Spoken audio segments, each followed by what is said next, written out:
자, 오늘은 어려울 때 말씀으로 정면 돌파하라, 말씀으로 돌파하라, 그런 말씀을 가지고 같이 말씀을 좀 나누고자 합니다.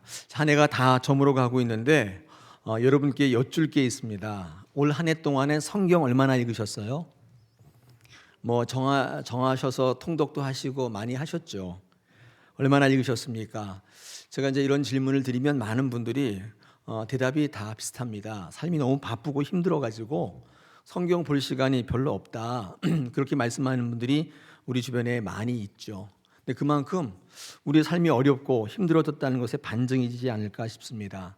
자, 그런데 이런 바쁜 시대에, 이런 여유가 없는 시대를 살아갈 때에 우리가 어떻게 사는 것이 우리가 말씀적으로 우리 기독교 신앙에서 승리하는 삶을 살 수 있을까요? 한번 생각해 보신 적 있습니까? 저는 이런 이야기를 할 때마다 항상 이 이야기를 하곤 하는데, 이렇게 바쁘고 여유 없는 시대에 정말 승리하려면 이렇게 사시면 참 좋을 것 같아요. 그러니까 급한 일을 하시기보다는 중요한 일을 하십시오. 급한 일을 하는 것보다 중요한 일을 하시면 반드시 승리할 수 있다는 것입니다. 여러분, 급한 일이라고 하는 것은 안 할 수 없잖아요. 급한데, 그렇죠? 우리의 인생은 급한 것의 일들의 연속이지 않습니까? 그런데 이 중요한 일을 그 가운데서 하려면 반드시 계획 속에 들어가 있어야 돼요. 중요한 일은, 급한 일이 늘 일어나기 때문에 우리가 이 중요한 일을 우리 인생 가운데 계획 속에 넣지 않으면, 급한 일은 뭐 계속 계획이 없어도 할 수 있지만 이 중요한 일은 계획이 없이는 할 수가 없다는 것입니다. 어떤 인생을 살게 되느냐? 늘 쫓겨다녀요.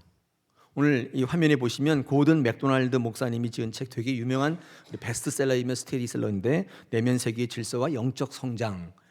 이번 겨울방학 때 한번 읽어보십시오. 안 읽으신 분은, 워낙에 고전이기 때문에 다 읽어보셨을 줄 아는데 그래도 안 읽어보신 분들 한번 읽어보시면 굉장히 영적인 인사이트가 있어요. 여기에 그런 말이 나옵니다. 인생이 두 가지가 있는데 쫓겨다니는 사람이 있고 부름받은 삶을 사는 분이 있다는 거예요.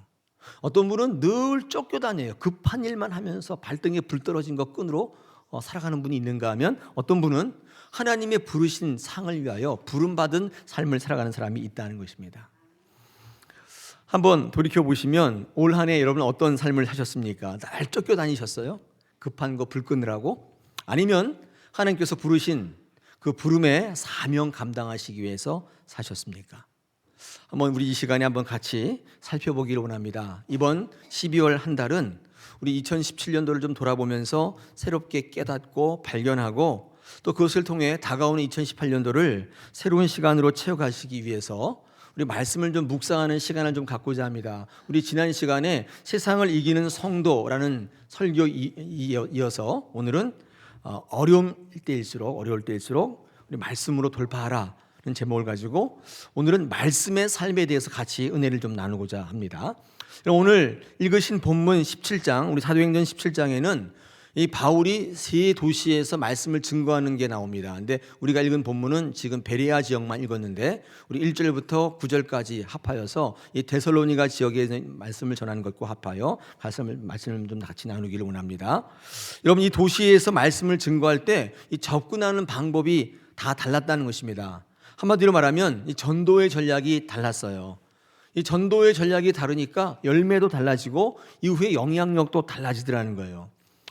우리 1절부터 9절까지 읽지는 않았지만 우리 데살로니가 지역에서는 어떻게 전도를 했냐면 이 말씀을 강론하는 것으로 전도를 했습니다. 다시 말해서 말씀을 자세히 풀어서 말씀을 가르치고 성경 공부를 하는 것으로 이 전도를 했단 말이죠. 그럼 전도하는 방법이 여러 가지가 있지 않습니까? 예를 들어서 선물을 준다든지, 청동원 전도주의를 한다든지, 섬긴다든지, 또 공연을 멋지게 한다든지 여러 가지 방법이 있습니다만은, 이 데살로니가 지역에서의 전도의 방법은 뭐였냐면 성경 공부하는 거였습니다. 말씀을 강의하는 거였어요. 오늘 성경 말씀이 2절 보니까, 주시는 본문 속에서 2절 보니까 바울이 자기의 관례대로 그들에게로 들어가서 새 안식일에 성경을 가지고 강론했다, 그렇게 되어 있습니다. 이 강론이라고 하는 말은 풀어서 하나님의 말씀을 설명해 주는 거죠. 질문과 또 응답의 형식으로 또 하나님의 말씀을 하나하나 풀어서 설명해 주는 것이고 공부하는 것입니다. 이렇게 강론하는 것으로 전도를 했는데 어떤 내용을 강론했냐면 십자가와 부활. 그죠? 오늘 3절에 보니까 강론했던 내용이 나와 있는데 뜻을 풀어서 그리스도가 해를 받고 죽은 자 가운데에서 다시 살아나야 할 것을 증언하고 이르되 내가 너희에게 전하노니 예수가 곧 그리스도다. 이 말씀을 가지고 강론을 했단 말이죠. 사실 이게 우리가 당연한 얘기인데 이거 가지고 우리가 전도가 될까 그런 생각들을 하시는 분들이 있죠. 사도 바울이 데살로니가 지역에서 전도의 방법으로 선택했던 것은 본질로 돌아가는 거였습니다. 본질. 근데 이 데살로니가 지역이 어떤 지역이었냐면 아시는 분들은 아실 수 있는데 굉장히 척박한 동네입니다. 그리고 굉장히 이방의 세상의 문화가 넘쳐나는 동네예요. 이게 마게도니아 주의 수도였고요. 로마 총독이 거주하는 주재에 하고 있는 주재지였고 또 이 로마 총독이 있다 보니까 비중이 있지 않습니까? 그래서 유대인들도 많이 모여서 굉장히 유대주의가 아주 강했던 지역입니다. 그런 지역이 바로 이 데살로니가 지역이었는데 여러분 이런 지역에서 말씀을 공부하는 것으로 전도가 될까요? 여러분 생각에는 어떻게 전도해야 될 것 같습니까? 힘 있는 사람들 좀 이렇게 등에 업고 또 연예인도 좀 부르고 그래서 공연도 좀 하면서 이렇게 해야 될 것 같은데 이 사도 바울이 택한 방법은 말씀 공부하는 거였어요. 이렇다 보니까 거기 거대한 유대 공동체들이 있다 보니까 이 사도 바울이 이런 전도를 못마땅히 여겨서 굉장히 방해했습니다. 이 5절 오늘 읽지는 않았지만 17장 5절에 보니까 어떤 불량한 사람들을 데리고 떼를 지어 성을 소동케 했다 그렇게 되어 있습니다. 그러니까 사도 바울이 말씀 공부하지 못하도록 많은 사람들이 말씀 앞에 모이지 못하도록 어때요? 조직폭력배, 조폭들을 동원해서 전도를 방해하고 또 우리 10절부터 15절까지 보니까 베레아 지역까지 사도 바울이 그쪽으로 옮겨갔는데 거기까지 따라가서 이 말씀 전도를 방해하는 모습들이 성경에 기록되어 있습니다. 사도 바울은 왜 이렇게 좀 비효율적이고 비생산적인 방법으로 전도하려고 했을까요? 한번 생각해 보십시오. 조금 더 효율적인 방법이 있지 않았을까요? 우리도 그런 생각할 때 가끔 있잖아요. 길거리에 보면 이 전도하시는 분들, 전도지 돌리면서 전도하시는 분들 보면 어떻게 생각하세요? 전철에서 띠두르고 예수 믿으시오 이렇게 다니는 사람들 보면 여러분 어떤 생각을 하세요? 야, 꼭 저렇게 해야 될까? 다들 눈살 찌푸리고 다들 싫어하는데 전철에서 저렇게 해야 될까? 여러분 그런 생각들 안 하십니까? 저만 했나요? 조금 더 효율적인 방법이 있을 것 같은데 왜 저렇게 해야 될까? 여러분 그런 생각들 할 때 있지 않습니까? 저는 데살로니가 지역에서의 사도 바울의 전도 방법을 보면서 이 성경 공부하는 게 이 당시에 이 상황과 맞아떨어지는 걸까? 이런 생각을 저도 했습니다. 왜냐하면 이 데살로니가 지역이 워낙에 척박한 땅이에요. 그리고 시기와 음모가 난무하는 땅이고 이 폭력이 통하는 땅이에요. 그러니까 조직폭력배들이 와가지고 우리 믿음을 방해하는 그거 가능한 땅인데 이런 땅에 성경 공부한다고 변화되어질까? 그런 생각을 하게 됩니다. 근데 저의 우려와는 관계없이 사도 바울은 말씀을 선택해요. 신실하게 하나님의 말씀만 증거하는 것입니다. 이 말씀을 증거했다는 것은요, 어떤 상황과 조건을 무시하고 말씀을 가지고 나간다는 것은 이렇게 표현할 수가 있어요. 본질을 선택한 거예요. 저는 이 설교 제목을 정하면서 이런 생각을 해보았습니다. 어려울수록, 가능성이 없다고 판단될수록, 상황과 조건이 좋지 않을수록 하나님의 말씀을 가지고 돌파하셔야 돼요. 본질로 돌아가라는 얘기예요. 상황 보고 사람들 눈치 보고 시대에 편승해서 관행적으로 하지 마시고 하나님 말씀 가지고 돌파하는 게 사실은 문제 해결점이 있다는 사실을 말씀을 통해 우리에게 주고 있어요. 우리 믿는 사람들에게 가장 강력한 무기는 하나님의 말씀 아니겠습니까? 할렐루야. 말씀이 무기죠. 우리는 말씀을 무기로 가지고 있어요. 에베소서 6장에 보니까 사단의 공격에 대처할 때 방어 장비가 참 많지만 강력한 무기가 한 가지 딱 있죠. 그게 뭐예요? 말씀의 검. 말씀의 검이에요. 이 공격용 무기는 이거 하나면 돼요. 왜요? 말씀이 워낙에 가공할 만하기 때문에 다른 잡다한 거 필요 없어요. 말씀만 딱 가지고 있으면 우리는 넉넉히 이기고도 남는다는 것입니다. 여러분, 데살로니가 지역에서 사도 바울이 말씀을 공부하면서 그들에게 말씀을 강의할 때 어떠한 변화들이 일어났는가? 우리 데살로니가 전서 전후서를 읽어보면 이 데살로니가 교회가 엄청나게 건실하게 서갔던 것을 우리는 읽을 수가 있습니다. 말씀을 따라가면 어떤 성경적인 유익이 있는가? 제가 두 가지로 한번 정리를 좀 해봤습니다. 어떤 유익이 있는가? 첫 번째, 말씀을 따라 살게 되면, 말씀을 따라 어려움을 정면 돌파하게 되면 어떤 유익이 있는 줄 아세요? 첫 번째는 소문납니다. 할렐루야. 소문나는 인생, 소문나는 교회가 된다는 거예요. 이 데살로니가 지역이 환란이 많은 곳이지만, 그래서 뭐 조폭들도 설치고 뭐 정치적으로 여러 가지 입지적으로 안 좋았지만, 어려움이 많았지만 말씀으로 돌아가려고 본질을 붙잡기 위해서 부단히 애썼을 때 이 데살로니가 교회가 어떻게 바뀌었는가? 제가 한번 데살로니가 전서 1장 6절로 8절 한번 읽어보겠습니다. 앞에 화면을 좀 보십시오. 또 너희는 많은 환난 가운데서 성령의 기쁨으로 말씀을 받아 우리와 주를 본받는 자 되었으니 그러므로 너희가 마게도냐와 아가야에 있는 모든 믿는 자의 본이 되었느니라. 주의 말씀이 너희에게로부터 마게도냐와 아가야만 들릴 뿐 아니라 하나님을 향하는 너희의 소문이, 믿음의 소문이 각처에 퍼졌으므로 우리는 아무 말도 할 것이 없노라. 사도 바울이요, 이 데살로니가 교회가 어떻게 바뀌었는지를 지금 이렇게 설명하고 있는데, 한마디로 뭐라고 얘기하는가 하면 소문난 교회가 되었다는 거예요. 정말 척박한 땅이었는데, 아무것도 없는 땅이었는데 말씀 공부하고 어려울수록 말씀으로 정면 돌파하니까 그 교회가 모든 지역에 소문난 교회로 바뀌었다는 거예요. 믿음이 좋은 교회로 소문이 났다는 거예요.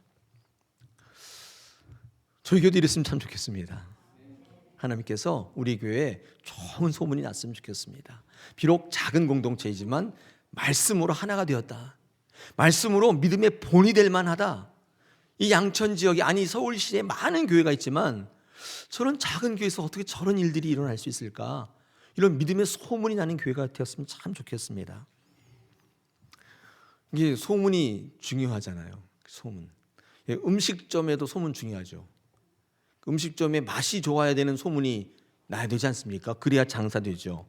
음식점이 아무리 주차장이 넓고 뭐 어린이 놀이터 있고 그래도 맛이 없으면 와요? 안 오죠. 맛있는 집의 특징은 허름해요. 주변 시설의 관계에 신경 안 써요. 그냥 뭐 이렇게 막 더러워도요, 맛만 좋으면 다 찾아와요.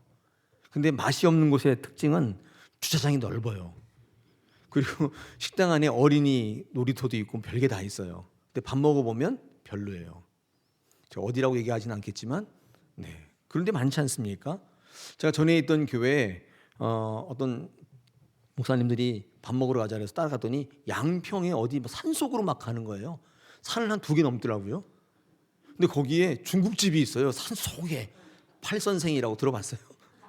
중국집 이름이 팔선생이에요. 왜 팔선생이 했더니 8명의 중국 요리사가 하는 데래요. 근데 저기 팔선생에서 나온 사람 아닙니다. 근데 거기 가니까 진짜 산속에 있어요. 근데 여기 사람이 어떻게 찾아올까 했더니 차들이 너무 많아요. 차 댈 데도 없어가지고 논두렁 밭두렁에다 막 대놓고 먹는데도 엄청나게 오래 기다렸어요. 근데 짜장면 한 그릇 딱 먹으니까 과연 팔선생이로세. 진짜로 맛있더라고요. 그게 식당의 좋은 소문이죠. 식당 갔더니 뭐 무슨 놀이터가 좋더라, 그런 소문이 나면 여러분 그게 식당이 될까요? 이런 병원도 마찬가지입니다. 치료하는 게 실력이 좋아야 돼요. 병원이라고 다 똑같지는 않죠. 어떤 병원, 어떤 의사를 만나에 따라서 죽기도 하고 살기도 합니다. 예전에 강남에 있는 병원에 신방 한번 갔었는데, 이 병원에 가니까 이게 병원인지 호텔인지를 알 수가 없어요. 얼마나 럭셔리어스한지. 이 병원 같지가 않고 호텔 같아요. 이 병원 로비에 그림들이 걸려 있는데 무슨 갤러리에 온 것 느낌? 굉장히 좋은 병원이었습니다. 그래서 병실에 가서 우리 성도님 신방하는데 그 성도님이 하시는 말씀이 이래요. 다른 병원에 가고 싶다는 거예요. 그게 왜 그러냐 했더니 차도가 없대요. 그 병원은 너무 멋있는데 병이 안 낫는데, 그러면 그 병원에 있을 필요 있어요? 의사를 보기가 어렵대요. 강남에 있다고 입지 조건에 맞춰서 화려하고 럭셔리어스하게 해놨는데 이 병이 안 낫는 거예요. 이런 병원이 잘 되려면 병을 잘 고친다는 소문이 나야 되지 않습니까? 이 본질에 충실할 때 부흥이 되는 것이죠. 그럼 교회는 어떻죠? 교회 마찬가지입니다. 아무리 건물이 으리으리하고 넓고 크고 편의시설이 좋다 할지라도 이 교회의 본질에 충실하지 않으면 소문 날 리가 없죠. 이런 소문이 난다면, 야, 그 교회 갔더니 주차장이 너무 넓어. 그런 소문 나면 뭐 합니까? 교회 갔더니 음식이 너무 맛있어요. 그런 소문 나지 않아도 됩니다. 그 교회 가니까 말씀이 강력하고 성도들의 교제가 강력하고 소수 공동체이지만 좀 사랑이 넘친다. 이런 소문 나면요, 그 교회가 하나님의 영광 드러내는 교회가 될 줄로 믿습니다. 그럴 때 그런 교회가 되려면 이 본질에 충실하는데, 그게 뭐예요? 교회의 본질은 예배이고 말씀인 줄 믿습니다. 우리가 그 기치를 놓고 우리 다사랑교회가 그렇게 되기 위해서 지금 부단히 애쓰고 있습니다. 많은 분들이 예배하느라고 수고하시고 말씀 공부하느라고 애쓰시는데, 그것이 전부 다가 여러분의 부흥을 위한 하나님의 본질인 줄 믿습니다. 환난 중에도 꿋꿋하게 믿음을 지키고 무엇보다 말씀에 서가는 우리 다사랑교회 여러분 다 되시기를 축원합니다.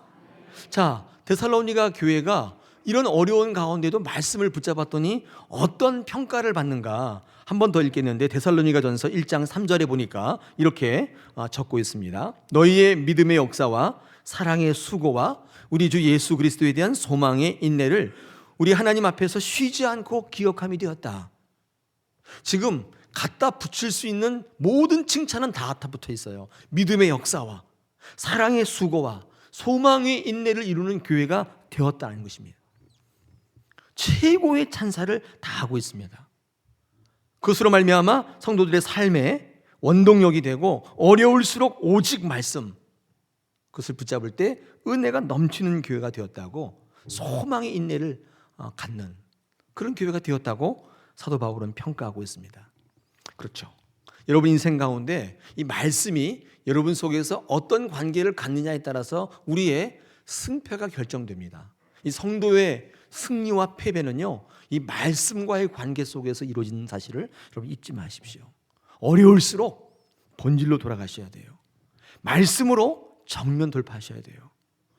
우리 주변에 얼마나 많은 환경들이 어렵습니까? 지금 전쟁 난다고 하고 이야기 너무 안 좋죠. 경기도 안 좋다고 하고 장사는 되는 게 없다고 얘기하고 청년들은 취업도 안 되고 지금 너무 어려운 삶의 조건인데, 여러분 이럴 때일수록 지금 하나님께서 오늘 말씀을 통해 말씀 붙잡으라는 거예요. 말씀으로 살아가고 말씀으로 해석하고 말씀으로 바라보기 시작하면 그때부터 길이 열리기 시작한다는 것을 우리에게 말씀하고 있습니다. 그럴 때 새로워지는 거예요. 시편 119편 9절에 보니까 청년이 무엇으로 그 행실을 깨끗게 하리까? 주의 말씀을 따라 삼갈 것이다. 주의 말씀을 따라 나갈 때 새벽 이슬 같은 청년이 된다고 말씀해 주잖아요. 할렐루야. 여기에 살만한 분이 계시면 모를까? 나는 힘들다, 이렇게는 안 될 것 같다, 그런 분이 계실수록 오늘 이 말씀에 주목하십시오. 세상의 관행, 세상의 방법에 기웃거리지 마시고 한번 하나님 앞에 무릎 꿇고 말씀을 붙잡고 달려나가 보십시오. 하나님께서 그 인생을 통하여 부흥된 인생, 많은 사람들에게 소문나는 인생 삼으실 줄로 믿습니다. 특별히 오늘 2절 보십시오. 오늘 17장 2절에 보니까 새 안식일 동안, 그죠? 성경을 가지고 강론했다, 그렇게 성경은 말씀하는데, 여러분 새 안식일이라는 게 뭐냐면요, 이게 세 번의 안식일이라는 뜻입니다. 세 번의 안식이라는 건 다른 말로 하면 3주간 계속적으로 그런 뜻이에요.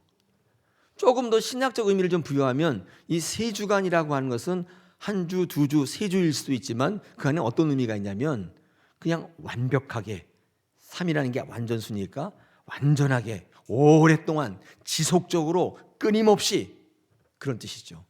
사도 바울은 이 지역을 말씀으로 변화시키기 위해서 끊임없이 집중적으로 하나님의 말씀을 가지고 훈련했다는 거예요. 집중적으로. 우리 여기서 한 번 더 배우는 교훈이 있어요. 이게 어쩌다 한 번 가끔 하지 마시고 집중적으로 하실 필요가 있어요. 이렇게 기분 좋으면 한번 공부해 보시고 안 그러면 말고 그러지 마시고 이 효과가 나타나려면 지속적으로 하실 필요가 있어요. 오늘 사도 바울도 이 새 안식일 동안에 계속적으로 했다. 그런 말씀을 굳이 적어 놓는 이유가 이 말씀을 따라가려는 모든 성도들에게 지치지 말고 포기하지 말고 끝까지 달려가라는 권면을 우리에게 주시고 있는 거예요. 하나님의 말씀을 가지고 어려울 때일수록 정면 돌파할 때 첫 번째 얻는 유익은 소문나는 인생이 되는 것입니다. 여러분, 본이 되는 인생이 될 줄로 믿습니다. 여러분, 두 번째 얻는 유익이 있습니다. 그건 뭐냐면 사람을 얻게 된다는 거예요. 내가 하나님 말씀을 가지고 하나님 앞에 신실하게 그 약속 지키면서 내 모든 주변의 여건과 환경에 아랑곳하지 않고 하나님 말씀으로 해석하며 나가기 시작하면 이상하게 내 주변에 사람이 붙기 시작한다는 거예요. 오늘 본문에는요, 이 경건한 헬라인의 큰 무리 4절에 보니까 또 적지 않은 귀부인이 바울과 실라를 따르게 되었다고 성경은 기록합니다. 말씀 가지고 나가니까 이런 유익이 있더라는 거예요. 특별히 오늘 성경이 야손을 소개하고 있지 않습니까?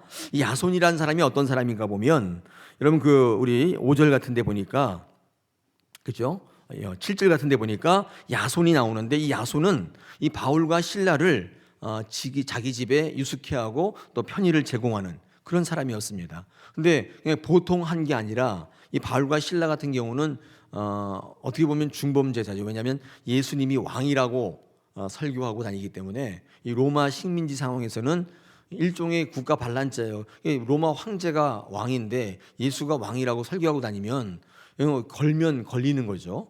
그래서 실제로 이 야손이 이 바울과 실라를 자기 집에 머물고 편의를 제공했을 때 유대인들이 어떤 죄목을 걸었냐면 이 국가 반란죄를 걸어가지고 이 야손을 고발했단 말이에요. 이 야손은 물론 보석금을 받고 풀려났다고 성경은 돼 있지만 얼마나 많은 어려움이 있었겠습니까? 얼마나 많은 위험한 순간들을 당했습니까? 그럼에도 불구하고 말씀을 증거하고 말씀으로 나갈 때 이런 돕는 사람들이 붙기 시작한다는 거예요. 여러분, 이 야손은요, 로마서 16장에 가니까 그 이름이 기록되어 있습니다. 이게 무슨 말이에요? 나중에는 이 야손이 끝까지 사도 바울의 동역자로 서기 시작한 거예요. 그러니까 사도 바울이 끝까지 도울 수 있는 동역자를 그때 얻은 거예요. 언제요? 말씀으로 나갈 때 하나님께서 이 야손을 붙여주신 것입니다. 여러분, 도울 사람을 얻기를 원하신다면, 내 인생 가운데 하나님이 나를 돕기를 소원하신다면 이 말씀에 충실한 삶을 살 필요가 있습니다. 그때 하나님께서 어떤 유익을 주시는가? 믿음의 사람들을 붙여주세요. 저는 다사랑교회 목회하면서 그걸 많이 체험합니다. 제가 다사랑교회 목회하면서 오직 말씀이에요. 오직 예배거든요. 하나님께서 그때마다 사람들을 보내주세요. 제가 성경 공부할 때 많은 분들이 간증했어요. 이렇게 기도하니까 누가 오시고, 이렇게 계속 하니까 또 누가 오시고.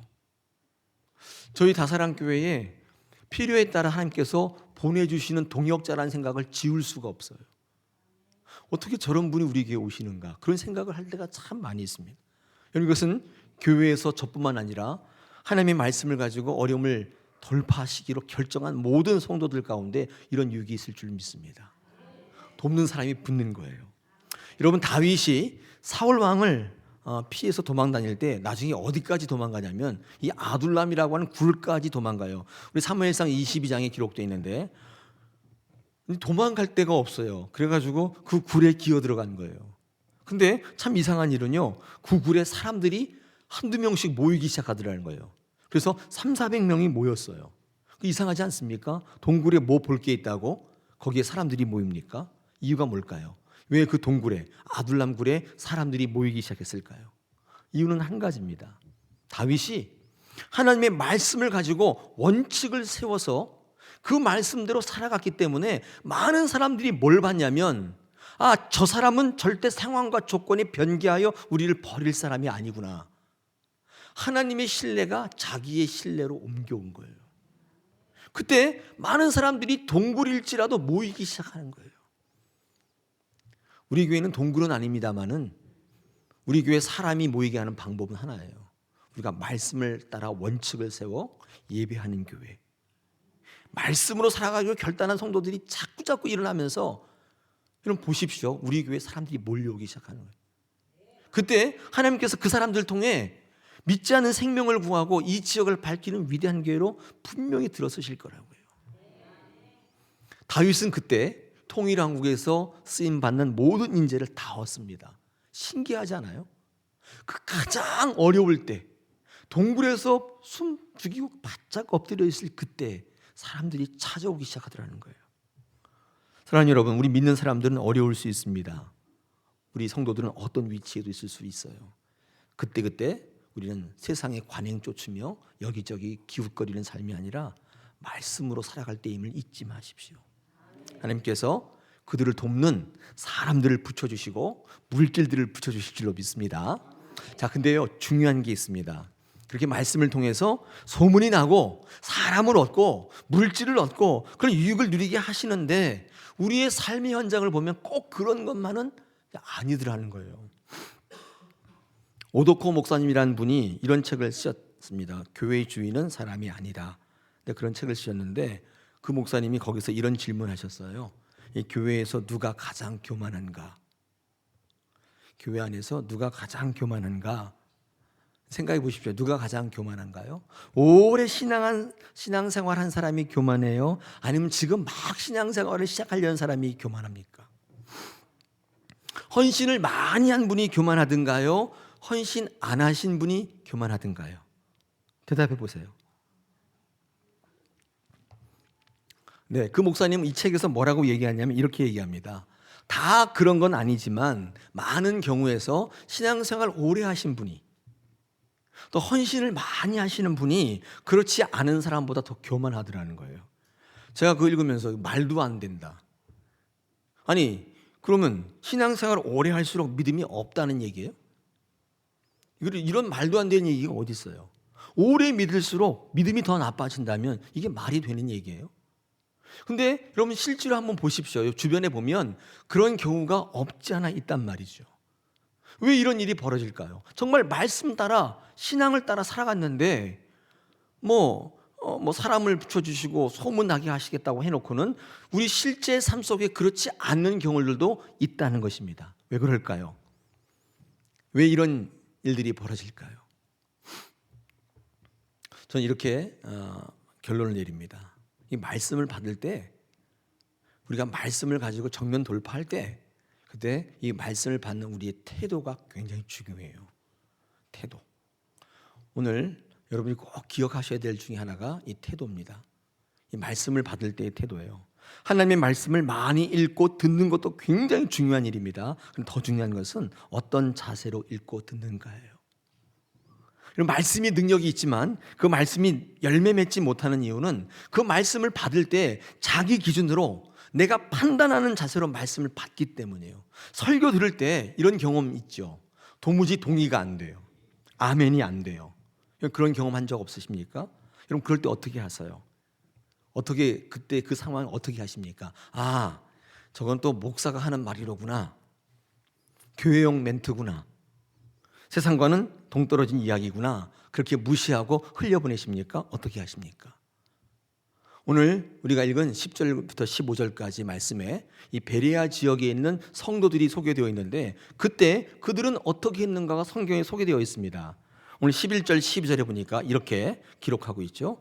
베레아에 있는 사람들은 데살로니가에 있는 사람들보다 더 너그러워서 간절한 마음으로 말씀을 받고 그것이 그러한가 하여 날마다 성경을 상고함으로 12절 그 중에 믿는 사람이 많고 또 헬라의 귀부인과 남자가 적지 아니한다.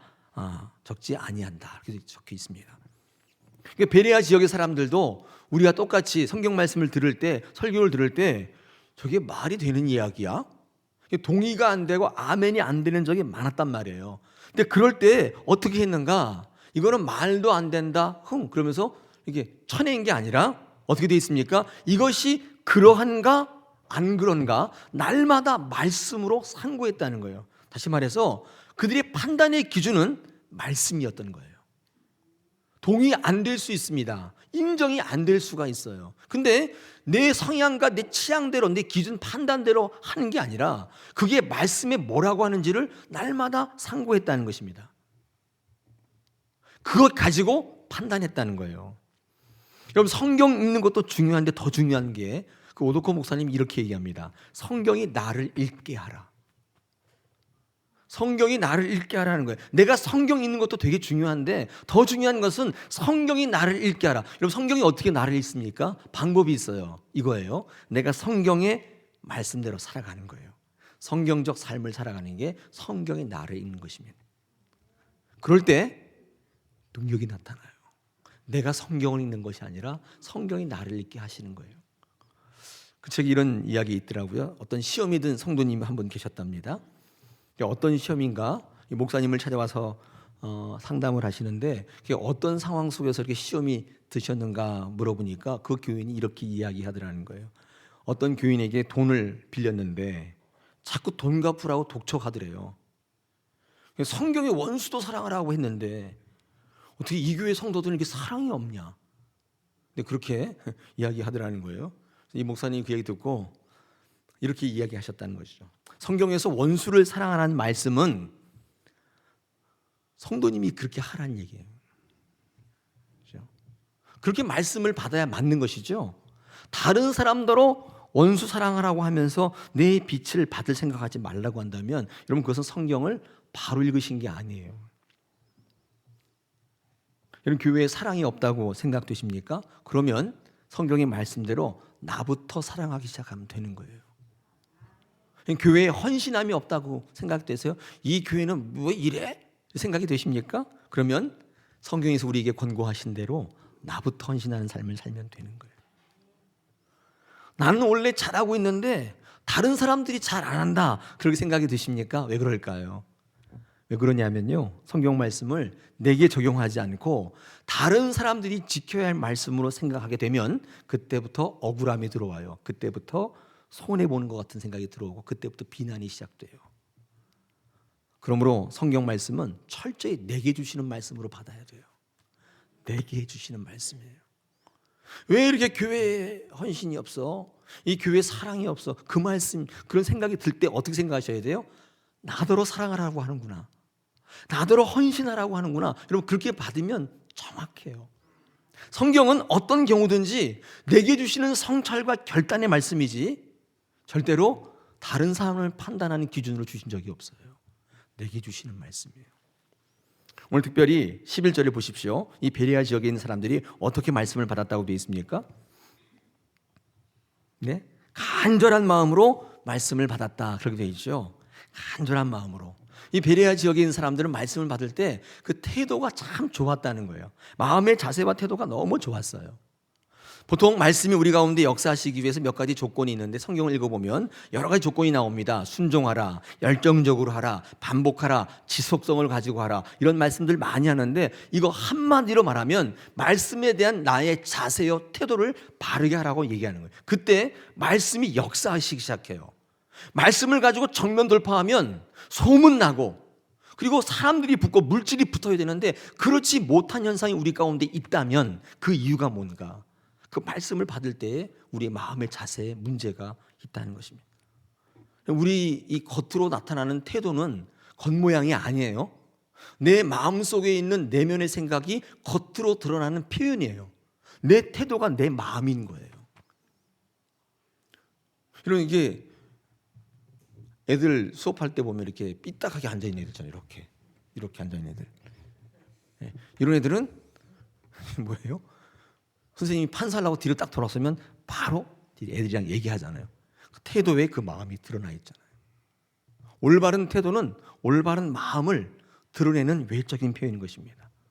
오늘 이 시간에 한번 여러분 마음 태도를 한번 돌아보시기를 원합니다. 내 마음의 자세는 어떠합니까? 하나님에 대한 말씀에 대해서 부정적인 자세와 태도로 있으십니까? 아니면 그런 말씀이 주어질 때 혹시 동의하지 않고 인정하지 않더라도 아멘 하시면서 하나님의 말씀 붙잡기를 위해서 애쓰시는 그런 쪽이십니까? 한번 생각해 보시길 바랍니다. 태도가 여러분의 모든 것들을 결정할 때가 많아요. 성경을 읽어보면 그 중에 대표적인 게 이 가나안 정탐꾼 사건 아닙니까? 우리 민수기 13장 읽어보니까 13장 읽어보니까 거기에 가나안에 이 정탐꾼을 보내지 않습니까? 12명의 정탐꾼을 보내는데 그 중에 몇 명이? 10명이 부정적인 이 태도를 가져요. 시각을 갖는단 말이에요. 근데 두 명은 여호수아와 갈렙은 긍정적인 이야기를 합니다. 여기서 갈라지잖아요. 이 부정적 태도로 보고한 10명 때문에 하나님 하신 계획을 믿음으로 바라보지 못하고 말씀을 통해 우리에게 약속을 주셨는데 그거 붙잡지 못하고 절대적인 신뢰 갖지 못하고 의심하고 불신하고 무시했어요. 엄청난 결과를 가져오더라는 거예요. 민수기 14장 34절에 이렇게 기록하고 있습니다. 너희는 그 땅을 정탐한 날 수인 40일의 하루를 1년으로 쳐서 그 40년간 너희의 죄악을 담당할지니 너희는 그제서야 내가 싫어하면 어떻게 되는지 알리라 하셨다 하라. 그러니까 40일 동안 가나안 땅을 정탐했는데 부정적인 시각 때문에 그 40일 하루를 1년으로 쳐서 40년을 내가 너희를 돌릴 것이다 하는 거예요. 그렇죠? 하나님 뒤끝이 장렬이에요. 그렇죠? 뒤끝이 있어요, 하나님께서. 네. 왜 40년을 광야에서 방황한 줄 아세요?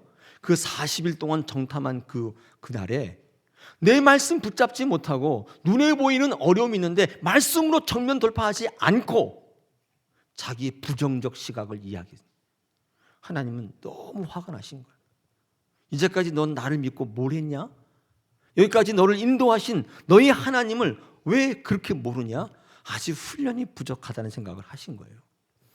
여러분 실제로 이 가데스 바네아에 도착한 날이 언제냐면 출애굽한 지 2년 2개월 20일이 지난 시점이에요. 우리 민수기 10장 11절에 보니까 그 가데스 바네아에 도착한 게 이 홍해를 건너서 밑으로 돌아가지고 이렇게 왔는데 이 가데스 바네아가 가나안의 남부에 있거든요. 근데 거기에서 하나님께서는 12명의 정탐꾼을 추려서 가나안 땅을 정탐케 하셨는데 2년 2개월 20일 개월수로 하면 27개월 정도 됐을 때인데 왜 그렇게 하셨을까 한번 생각해 보십시오. 왜 뜬금없이 광야를 헤매이다가 왜 거기 오셔서 가나안 땅을 정탐케 하셨을까요? 이유가 뭘까요?